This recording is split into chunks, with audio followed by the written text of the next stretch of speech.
Hello there, I'm Brian Taylor. Down the years you may have seen me on the telly or heard me on the wireless, but this is different.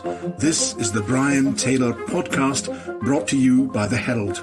In today's episode, the best people in our health services are the doctors and nurses on the ground, and they want to get on with their jobs in the way, because they're the ones that have the professional training to do that. As a livestock farmer, if you've got a virus in amongst your stock, really difficult to pick out the ones that's got it, particularly when they're asymptomatic and they don't show it. As a woman, as a disabled woman, and for trans people, trans women, it's always worrying when you think that your rights are going to be pitted against someone else and that you might lose your rights to something. Hello there, I'm Brian Taylor. A very warm welcome to my latest Herald podcast. Now, as I mentioned last week, if you want to get all of the wonderful Herald content across all the various platforms, the best way is to subscribe, and you can get a deal, a special discount through mentioning this podcast. So it's Herald Pod 2021. Herald Pod 2021 is the code to use to get a discount on subscription. I would certainly recommend that very strongly. Now, this week on the podcast, on the program, the pandemic and politics, those plans for COVID passports in nightclubs and at big events, the continuing impact upon the NHS, and to discuss all that and perhaps a look at the gender recognition reform bill as well, I'm delighted to welcome a trio of MSPs, Jim Fairlie from the SNP, Liz Smith from the Conservatives, and Pam Duncan-Glancy from Labour. Welcome to you all. Thanks very much indeed for joining me. The issue of COVID passports, maybe go to Liz Smith first of all. The First Minister had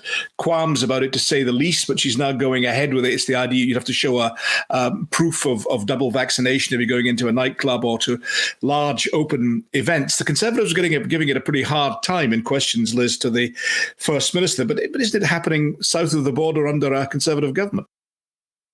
I have to say I have grave reservations about the idea of COVID passports as certainly on a permanent basis, or anything that would be seen to be the sort of entry requirement to anything, because I think it raises a whole lot of ethical issues.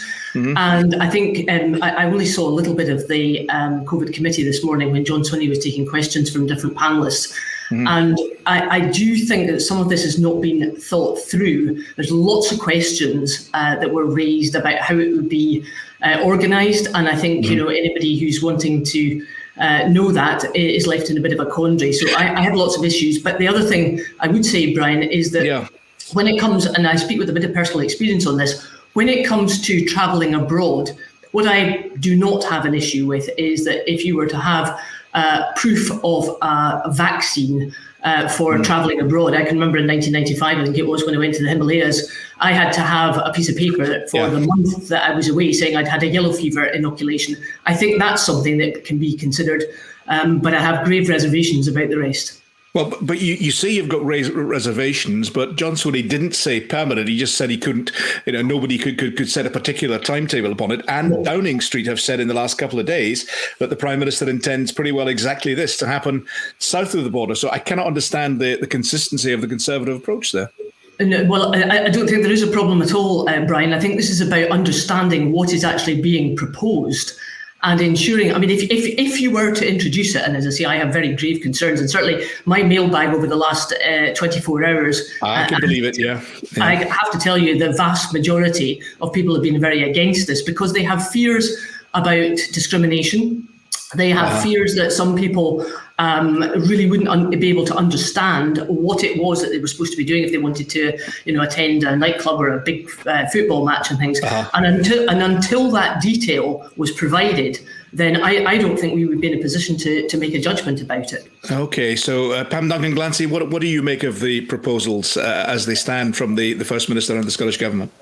So I think we need to look really seriously at them. What we've seen is the vaccination programme and the vaccination itself, the development of the vaccination and the NHS staff who are delivering it has been an incredible feat for the country over the past year. And vaccination is clearly an incredibly important part of coming out of the pandemic. But what we don't know yet is the science around transmission and how much the vaccination will actually have an impact on transmission and will it hopefully help that.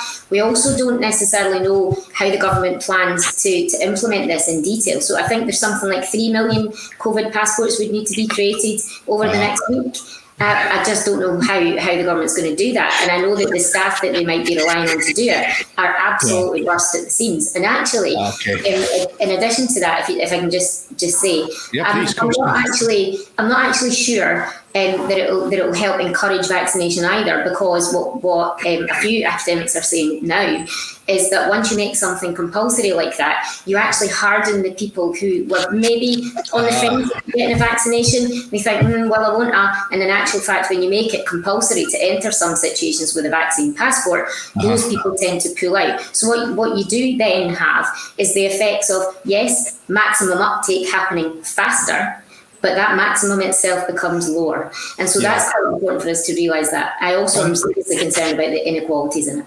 Okay, on the science, Jason Leach said at the committee this morning that it was emerging that vaccination undoubtedly protected people from the worst excesses of the disease, but it also lessened the prospect, he said it did not exclude it, but lessened the prospect of transmission, although there was it wasn't so good with the Delta variant. But John Swinney also said, basically, Mr. Swinney said that if the sort of case numbers that we have at the moment had happened in January, when the vaccination was not so far advanced, basically they would have had to gone ahead with huge restrictions. And I think we heard Nicola Sturgeon saying, in effect, that either the nightclubs take this system, and John Swinney said this as well, or they face tight constraints and possibly even closure. So it is about trying to push vaccination. Don't you accept, Pam, that's merited, that's worth trying?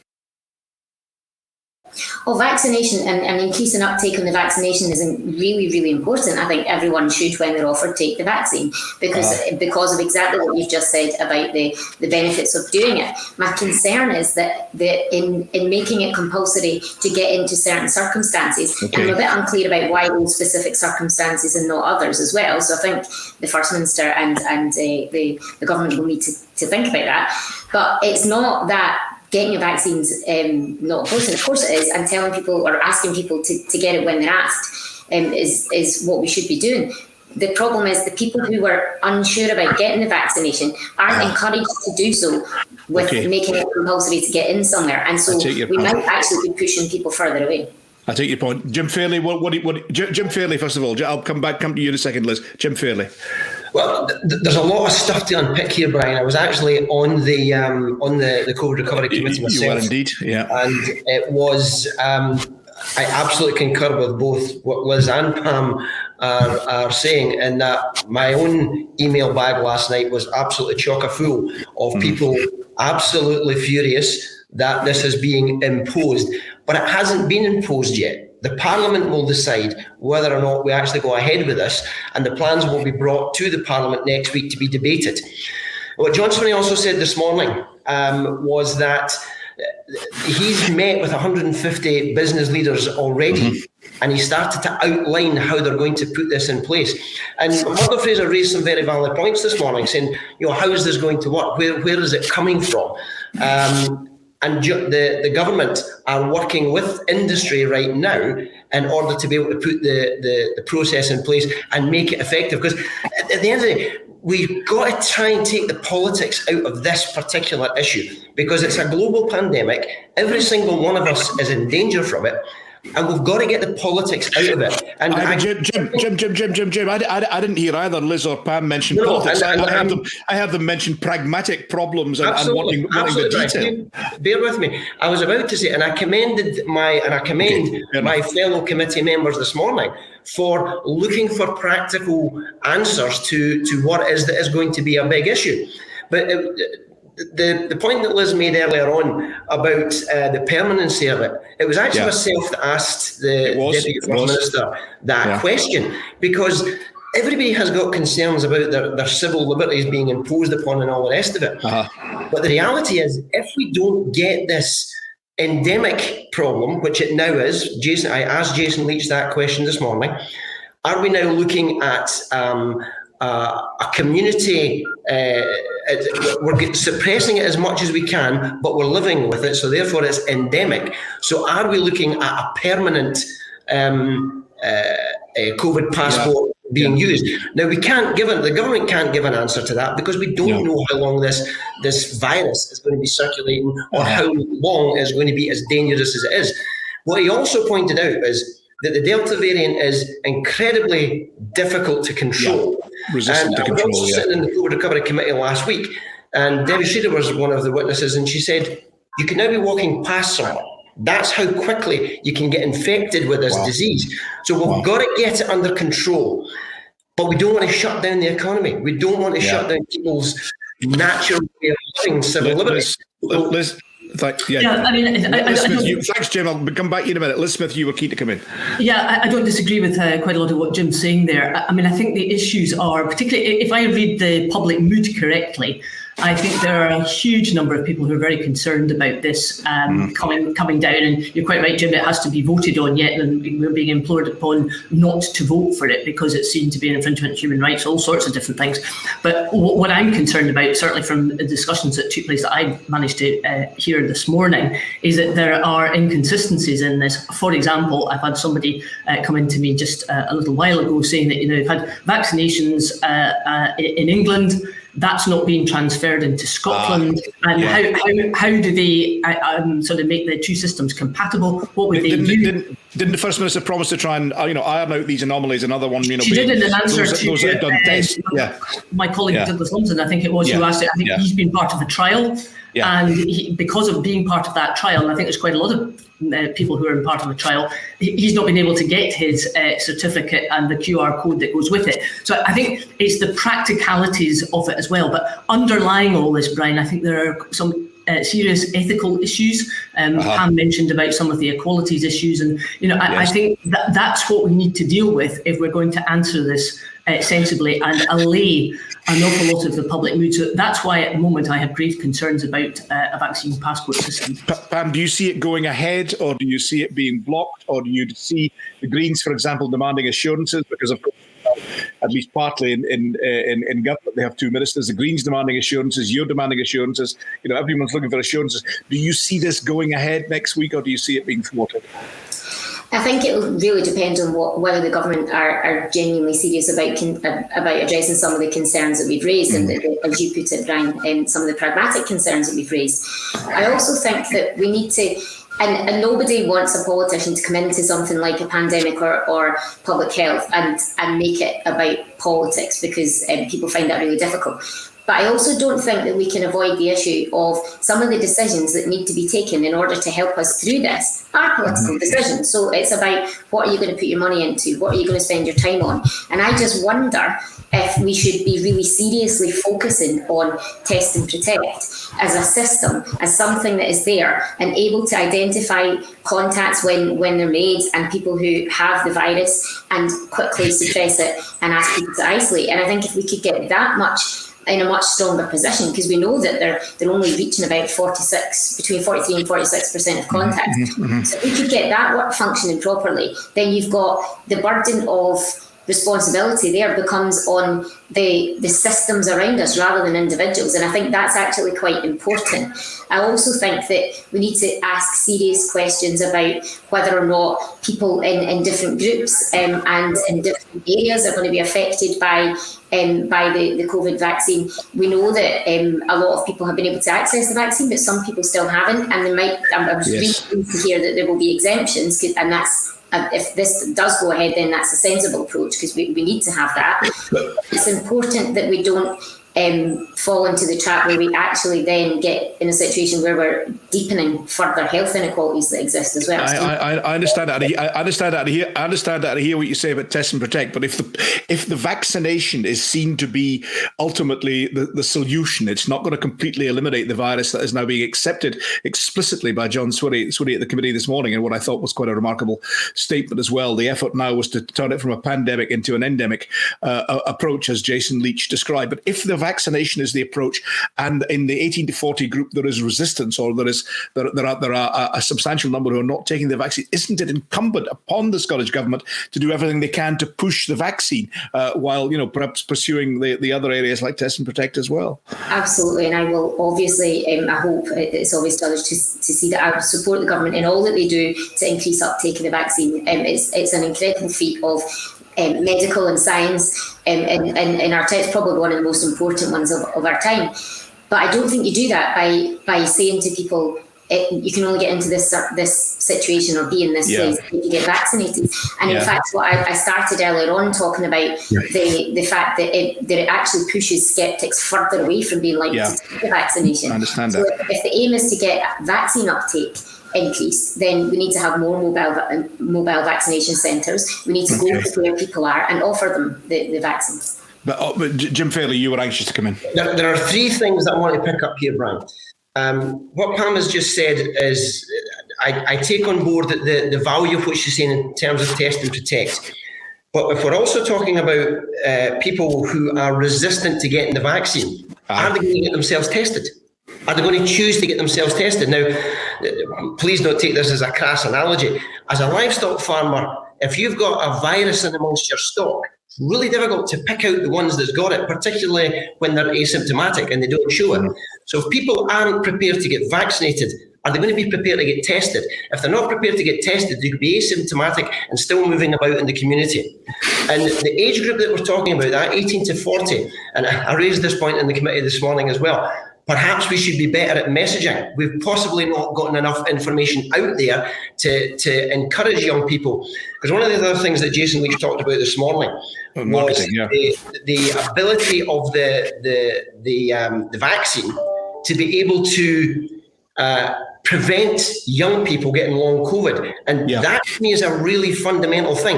Long COVID is the thing that is really going to affect young people if they get infected with this disease. So we've got to get that message to them.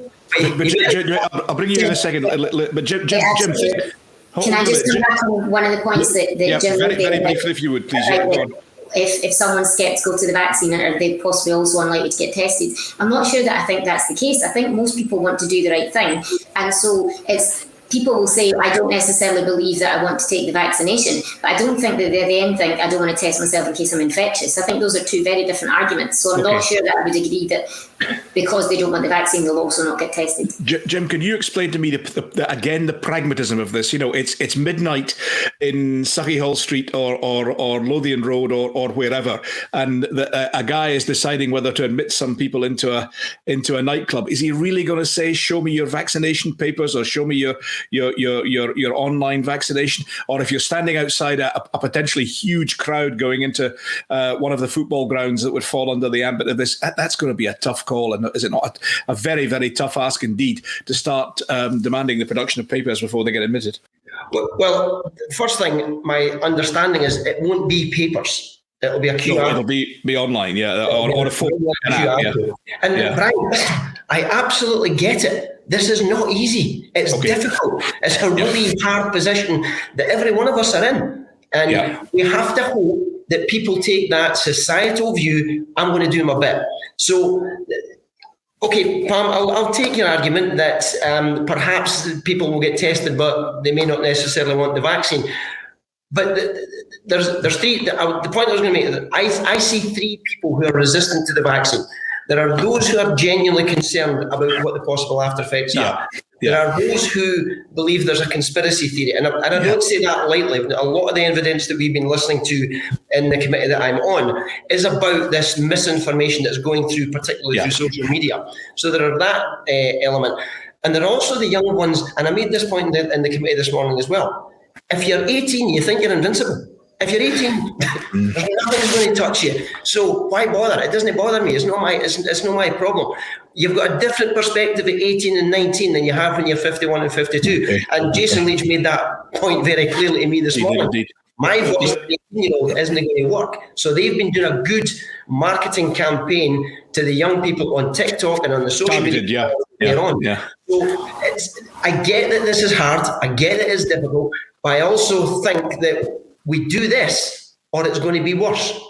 Liz, what about that point? You do this or it's going to be worse. And I remind you again that the UK Conservative government is proposing something comparable. It's not quite exactly the same, but it's the principle, Brian, about what it is that we are, or the Scottish Government or Parliament is proposing. So what's wrong with the Scottish system that isn't wrong with the UK one? Because it hasn't been explained in the detail. Which I think Jim's committee was at, and he raised a very interesting point just when he spoke in his last answer, is that, if this is not all going to be about paper, but about online, there are many people in our, in our constituencies who are not online, who don't have their app on a phone. What are they going to be asked to do? They might not be the people who are attending night clubs or whatever, but I think this is where some of the inequalities could come in, and that can be very difficult.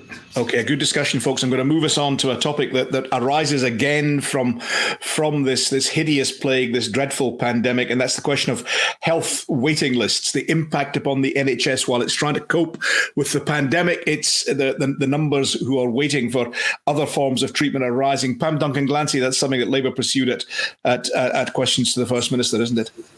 Yeah, 600,000 people are on waiting lists, and that in the middle of a pandemic is dreadful. But 450,000 of them were on waiting lists before the pandemic, and I think what we're seeing now is a real crisis in the NHS. Staff are burning out, and patients are not getting the treatment that they need at the timescale they need it. I know someone who's 23 years old. She's waiting for a hip replacement. She's being told that it could be something like 2 years.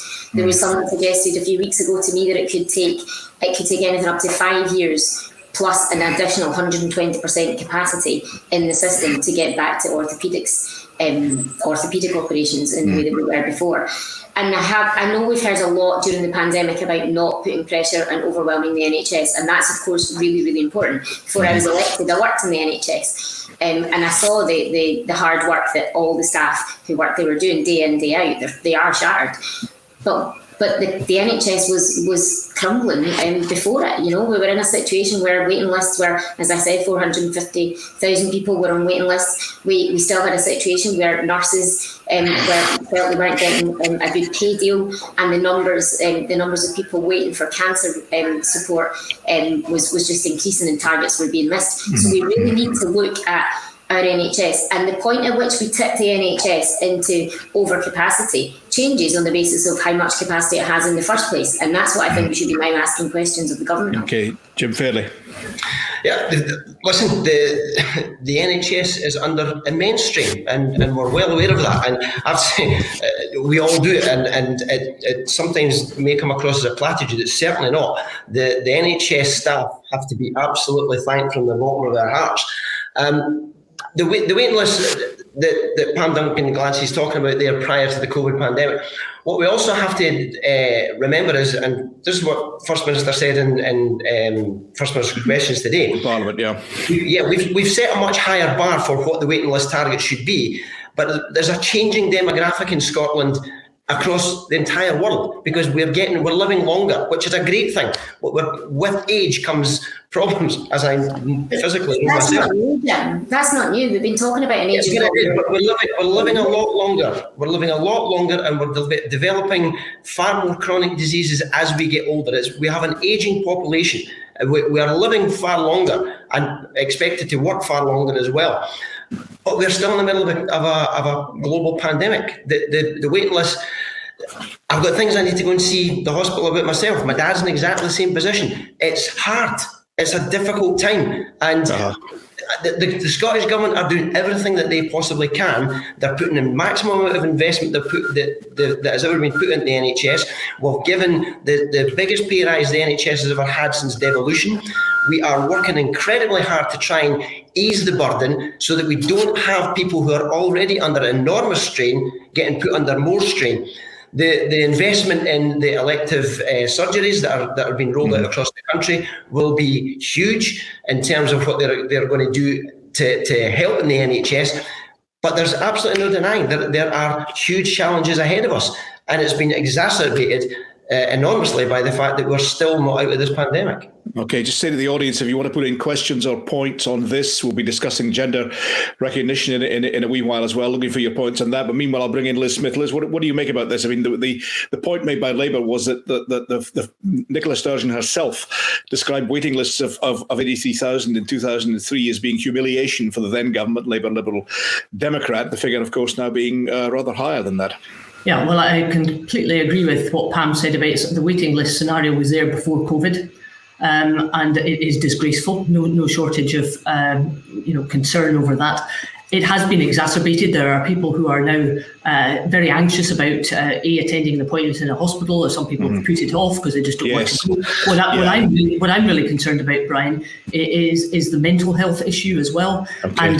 And these are not just people who are going to refer themselves on mental health. I think there's a huge number of younger people who have suffered hugely because of the pandemic, particularly on educational issues and just the aspiration of what they want to do once they leave school and go to college and into the world of work, university, whatever it might be. There's an awful lot of people there who feel very anxious about their future and not quite knowing what to do. And I think that's the worry that I have about the younger generation having to face up to the future. And that's where I think a lot of the resources have to go. But I just finish on one point. During the first wave, I was struck enormously by the fact that in our hospitals, when the emergency situation in our wards was left to nurses and doctors, i.e. the clinicians, they coped remarkably quickly with very serious number of cases. And the decision-making was left to them rather than to many people around the sort of administration of the health service. And I think that's a lesson about what we want to get out of our health service in the years ahead, is that the people who make the best decisions are the ones who are actually closest to what happens on the ground. And I think that's a lesson for us all. So would you sack the managers in that case? Well, I've always thought for quite a long time that I think there are too many managers in the NHS, and I certainly don't think I'm alone in thinking that. Absolutely, there's a need for some, but the best people in our health services are the doctors and nurses on the ground, and they want to get on with their jobs in the way, because they're the ones that have the professional training to do that.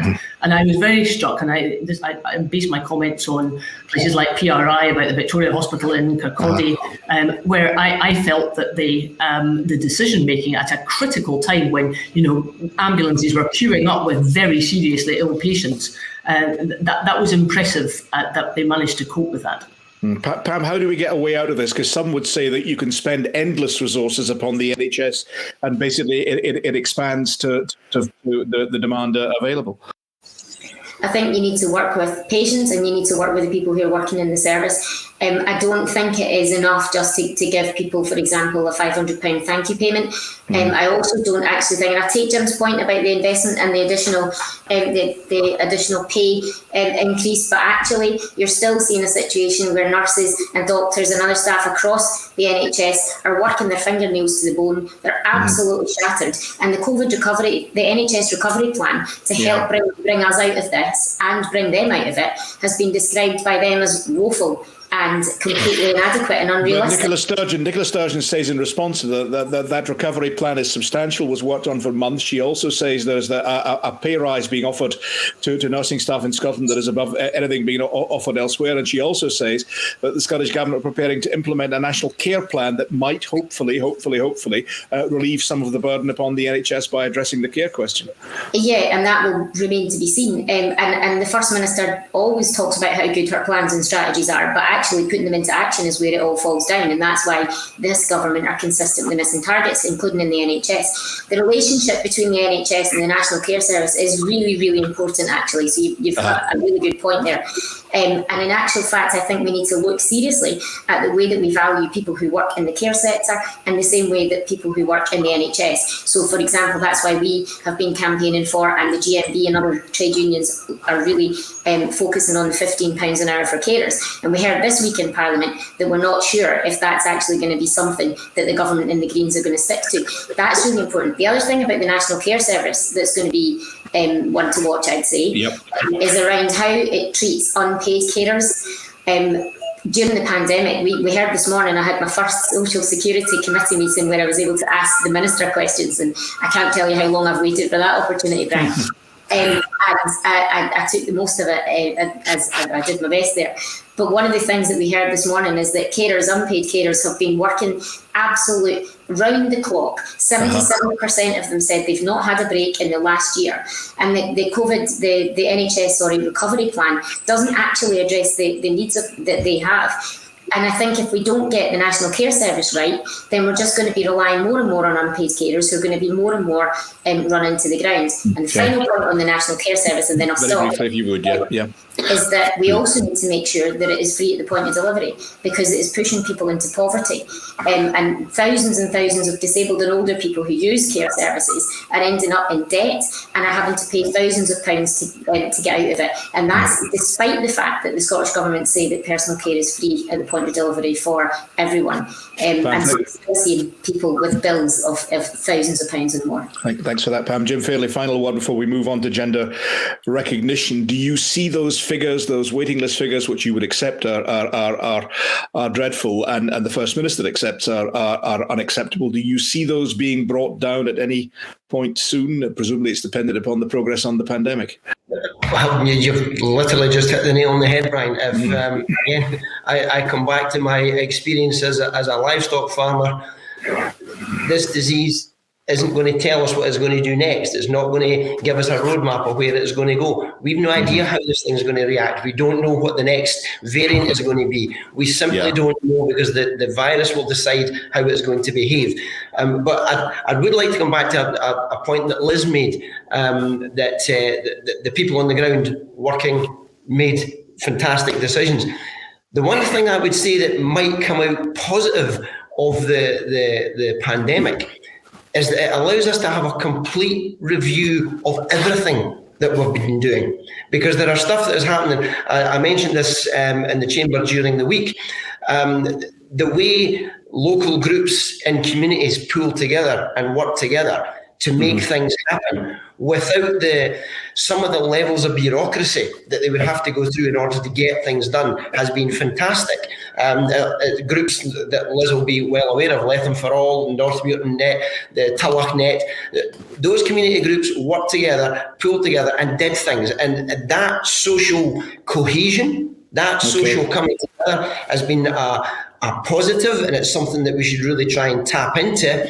And whether it's in volunteer groups like that, or across the NHS, or across any other part of our lives, we should be looking at it and thinking, how can we do this better? Now's the time to actually think, how can we do things differently now that we've seen a different way of doing things? Thanks, all three. Thanks very much for that, joining that discussion. I'm going to move finally on to gender recognition. I was in Parliament today. I was broadcasting with my former employer, the BBC, a programme I used to present for many years of questions to the First Minister. I was on as a guest, which was a joyous thing to do. But as I went in, very large demonstration outside, banners up, being held up saying women won't wheesht and all that sort of thing, and very active speeches, and another demonstration off to the side, a kind of counter demonstration, those supporting from the reading of it, trans rights. Now, this, of course, is all about the gender recognition, draft gender recognition reform bill. We learned today that although work has been paused on that because of the pandemic, it's now resumed, and the Scottish Government published an analysis of responses. I guess it found the public divided. It said there was a slight majority of groups in favour of going ahead, but around 4 in 10 organisations were against it.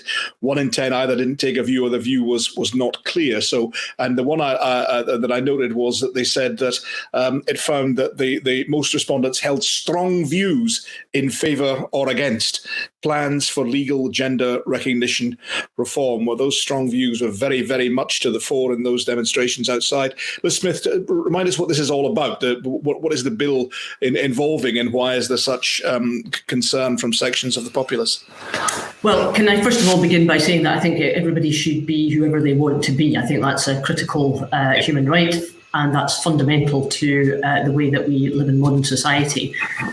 Having said that, there are huge issues, and they are very sensitive, and they are very controversial, and they're also very complex. I sat in the debate just before the last session of Parliament ended, where it was one of Parliament's better debates, I have to say, but it was certainly feisty and pretty fiery at times. And it threw up the fact that there are very strong opinions on both sides, and the safety of women was one of the key issues, and that's as I understand it, why quite a large number of women were demonstrating outside Parliament today, and that's important. And I was interested in what you said there just now, Brian, about the bill coming back on the the discussion basis. Work is now resuming, which I thought was quite work is now resuming. But again, I go back to my mailbag, which I think is the critical thing by which I judge public opinion. I think there is no question that the views on either side are extremely strong, maybe a bit too strong at times, where it's led into very difficult conversations and abuse and things, and that is completely unacceptable. And I think tolerance has to be at the heart of this. But in my own mailbag, I think it's maybe about a sort of, if I had to guess, probably about a 60-40 divide, not in favour of the proposed changes. But there's a very strong number that clearly are. And I think, as parliamentarian, I always think this Parliament, I've been in this Parliament for 15 years now, I always think this Parliament is at its best when it deals with some of the most controversial and difficult issues, whether that's to do with assisted suicide and abortion, all sorts of things. And the debate that we had, I think it was in June, was actually one of the better ones. But my goodness, this is a morass of very difficult and complex debate to be had. And I think we have to be very tolerant and understanding and empathetic about how we go forward in the future. Pam, what's the concern of women's groups and what's the concern of those representing a trans perspective? So I'm really pleased that the government have said that they're going to bring this soon, because one of the reasons I think that we do have such polarised views on this is because of the length of time it has taken for the government to consult and then bring the bill. Interesting. And that has allowed a vacuum in which the debate has become pretty toxic, if I'm honest, on both sides. And I think that this is a matter of human rights. It's very much a matter of women's rights, and that includes trans women's rights. Trans people need reform of the GRA, and they need reform of the GRA very, very quickly. They need it. That's to enable what? To enable self-identification? Would you believe that is the route to go? So at the minute, the process is so over-medicalised and invasive that it is stressful, it causes people harm, and it is breaching their human rights. And that's been recognised by various international health bodies, including the Council of Europe. And they've said that there's nothing in particular, there's no medical test that can tell whether or not someone needs gender identity change. So actually, you really just need to be talking to people and individuals. This is fundamentally about people's human rights, and we need to reform the Act soon. Do you think the reform is necessary? I hear you saying that you back women's rights, but are you saying that the arguments against this bill have been misexpressed or perhaps misunderstood? I think people are frightened. It's natural when you come from an oppressed group. As a woman, as a disabled woman, and for trans people, trans women, it's always worrying when you think that your rights are going to be pitted against someone else and that you might lose your rights to something. Interesting. But actually, that's not what this is about. This is about opening up human rights to a group of people who are fundamentally being really badly let down right now by the legislation that currently exists. It isn't a risk to women's rights, and it isn't a risk to other people's rights. But I can understand, as someone who's faced a lot of oppression and discrimination in my time, I can see why people are frightened. But I think we need to take an objective and very serious look at what the Act is suggesting and what it's not suggesting. So it's not suggesting anything around the Equality Act in terms of taking rights away from people already. This is about giving people more rights and allowing people the space to be who they are, and taking away the ridiculous bureaucracy and over-medicalised process in which they need to be used. Jim Fairlie, what do you make of this argument? Where do you stand? I've got to be honest, Brian, this is one of those subjects that I have very occasionally dipped into to try and find out a little bit more about it. And the sheer taste of the toxicity of the entire debate has made me go, hold on a second. Back off. However, as a parliamentarian, I will now have to properly look at this. You will indeed. You'll have to vote on this bill when it comes to a vote. If it comes to a vote, to absolutely do that. As a father of two daughters and a husband of a woman, I want to make sure that those rights are absolutely protected. And I'm told on the one side that female rights, women's rights have been taken away. I'm told on the other side that it's transphobic to say that these rights have been taken away. And right now, to be perfectly honest with you, I don't understand a lot of it. I've tried to look into it. I've tried to get some of the terminology, but it is unbelievably abusive. It's unbelievably toxic. And what I need as a white, middle-aged, middle-class man is for somebody to sit me down and say, okay, these are the facts. This is what we're trying to do, and this is the end result that we're trying to achieve. And Liz has been in the Parliament for 15 years. I've been in it for 5 minutes. So I'm very much looking forward to seeing this level of debate where we can actually have these discussions. But I remember watching a programme, in fact, you might have been chairing it, Brian, but it was a young lad saying, I can't talk about racism. I don't have the issues of coloured people. I can't talk about sexism because I am a male and I don't know what it's like to live a female life's female experience. So I can't put the way I would normally try to approach things is, how would I feel about that? I find it really difficult to put myself in this argument. So I'm going to have to try and get the facts, take some of the heat out of the debate and look at it with an open mind and come to a clear decision once the government bring back the proposal and exactly what the proposal says. Thanks for that, Liz. Can you help Jim Fairlie in this puzzlement and disquiet that he has on this topic? I'm not sure I can in many ways, because I think this is going to be a very personal issue for many people, and I think that's the strong impression I've got from anybody who's written into me on this, and there's a lot of them. I've had a lot of submissions and emails from people, and I fully understand where many groups are coming from on this, and that's why I'm saying that I think we have to ensure that this debate is on the right level of tolerance and understanding and empathy, and recognising that the duty that we're going to have, and it is a duty to vote on this, we have to be well informed as individuals as to what the right decision will be. And you're not a parliamentarian, or shouldn't be a parliamentarian unless you're prepared to do that. To come down on one side or t'other, because you're going to have to. Do you understand the fear that Pam is expressing there? Do you understand also that? I mean, that the argument I hear from privately from some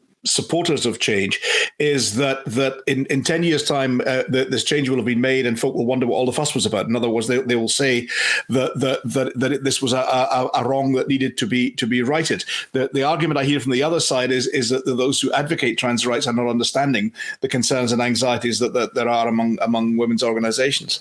Yeah, I think that there are. What I find interesting about this debate is that on a theoretical level, it's quite easy actually to agree with many of the groups that are involved in this whole debate.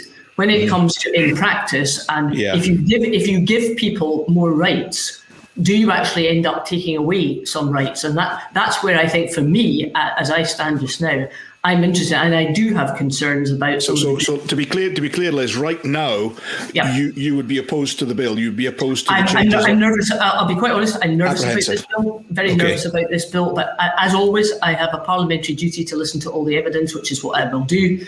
But I am nervous about it just now. Pam? I fully support it. I think the Gender Recognition Act is out of date. It medicalises people's lifestyle, life. It medicalises it. It's invasive, and it means that people are not able to easily be the people who they want to be. I understand, as I said earlier, Brian, I do understand that people are frightened that giving up some people's rights is taking away theirs, but actually that's not what this is about. This is about...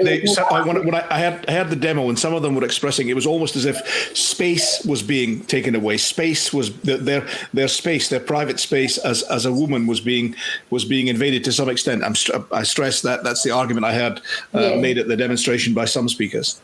And actually, what that is, I think, is a misrepresentation or misunderstanding of what the Gender Reform Act is looking to do. So the legislation around spaces and single-sex spaces sits within the Equality Act, not the Gender Recognition Act. So the Gender Recognition Act and reform to the Gender Recognition Act is about getting a gender recognition certificate and making that process much, much easier for the thousands of people who really need to get that. And so I think if people maybe stop and think very carefully about the proposal in front of them, it's not about single-sex spaces. There's debates around that to be had, incidentally, but that's not what's in this Act that's coming before the Parliament. Interesting. Liz, would that? I'll bring Jim in a second for a final word. Liz, would does that sway you a little bit, or you still? I'm still nervous. I respect Pam's views, and that they're very similar to many other constituents who've been in touch. But I am listening to other concerns, and as I say, it's about whether any changes would have detrimental effects on other people's freedoms and rights, and that's where I think we have to be cautious. Jim, sorry, Liz. Please, Pam. Yes, carry on, please. I really, one of the things I'm enjoying about this conversation is that we're actually having a really good discussion around it, where everyone is taking quite a kind of compassionate approach, actually, and we're listening to one another. And I hope that the tenor of the debate going forward is like this. It goes in the same nature. I genuinely do not think that there is anything in this particular Act that takes rights away from anyone else. Okay. But what will happen if we don't take action on the Gender Recognition Act, people who have a human right to be who they want to be aren't able to do it and aren't able to get that get the support that they need to do it. Just now, only 1 in 10 trans people go to get a gender recognition certificate because it's so invasive, because it has such a horrible impact on their mental health, and because it's so difficult to get. So this is about giving other people human rights, not taking any away. Pam, Liz, and Jim, a final word from you. You're going to have to come down on a side. Are you veering towards one particular side or other, or do you still want to hear a bit more info? Well, the demonstration outside was called Women Won't Queished, and neither they should. Yeah. And on the other side, you've got people whose human rights are being suppressed, according to what Pam's telling me. And I will look very, very carefully at this and make a decision when the time comes. But it is an incredibly difficult subject to be talking about. But that's our job, and we'll have to do it just very shortly. Jim, Liz, Pam, thank you very much indeed for joining me and what I thought was an absolutely excellent discussion of that and the topics that we discussed earlier. And Pam, you hit the nail on the head with regard to this program, is to try and get that sort of maybe wider range discussion that isn't possible in shorter form. Thanks all very, very much indeed, and thanks to all of you for tuning in and for listening. Remember that offer of a 20% discount with the Herald, and please join me for further podcasts. Watch out for my column. Watch out for all the wonderful Herald output from me, Brian Taylor. Toodaloo the new. This podcast was brought to you by the Herald. Take 20% off an annual subscription to the Herald with our exclusive podcast code. Just add HeraldPod 2021 to your basket and get instant, unfiltered access to our website. And you can also get involved with the Brian Taylor podcast as well. Tune in on Facebook, Twitter and YouTube every Thursday afternoon to catch Brian and his panel chat live and ask your questions to the people across the political scene.